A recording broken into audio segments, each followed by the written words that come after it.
Donc, je m'appelle Joël Chevrier et du coup, je suis devenu professeur de physique à l'université. Et la façon, comment j'ai fait pour devenir physicien, quoi? Qu'est-ce qui s'est passé dans ma vie? Comment tout d'un coup ça m'est tombé dessus? Eh ben, bon, c'est pas très facile à faire et il faut plonger un peu dans ses pensées, mais pour autant que je me souvienne, j'ai toujours essayé de faire des trucs, de bidouiller des choses, d'essayer. Et ce qui s'est passé, c'est que très vite, je regardais en me disant, mais je comprends pas, quoi. Je comprends pas comment ça marche ce truc. Et puis, alors je dis pas qu'aujourd'hui je comprends vraiment beaucoup, beaucoup mieux et beaucoup plus profondément. C'est peut-être pas ça tellement la question.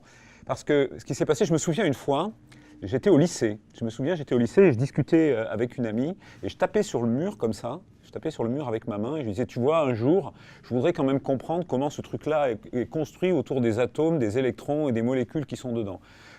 C'est dans ces années-là où tout d'un coup je m'étais vraiment imprégné du fait que toute la matière autour de nous était faite d'atomes et qu'il n'y avait pas autre chose que des atomes qui nous constituaient, qui constituaient la matière autour de nous. Ça avait été un étonnement, un truc extraordinaire, quoi. Alors est-ce que du coup, au fil du temps, oui, j'ai mieux compris des choses, j'ai complexifié ma pensée, elle est beaucoup plus élaborée, mais est-ce que réellement j'ai vraiment bien mieux compris? En tout cas, ce que je sais, c'est que j'ai construit de plus en plus mon étonnement et ma façon de regarder le monde. Ça, j'en suis sûr. Et finalement, faire de la recherche, pour moi, ça a été aussi construire cet étonnement, le rendre toujours plus intéressant, toujours plus complexe et toujours plus divers. Bon, il y a 3 milliards de capteurs divers et variés, même plus que ça, et le nombre ne fait qu'augmenter. Donc ça signifie que tout d'un coup, vous pouvez par exemple mesurer le magnétisme, comme ça tous les matins, quand vous êtes dans le métro, paf, vous pouvez faire ça. Et donc je me suis dit, mais alors ça veut dire que je peux faire de la physique en dehors de la physique. Et je ne savais pas dans quoi je mettais le doigt, parce que quand vous faites de la physique en dehors de la physique, ça veut dire que vous rencontrez d'autres personnes. Quand vous êtes dans un laboratoire, vous rencontrez les physiciens, les gens qui sont comme vous. Mais dès que vous sortez, vous rencontrez tout le monde.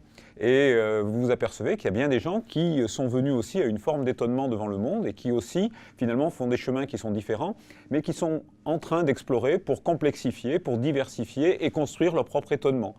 Aujourd'hui, je suis prof de physique. J'y suis arrivé finalement très tôt, bien avant mes études au lycée, je pense.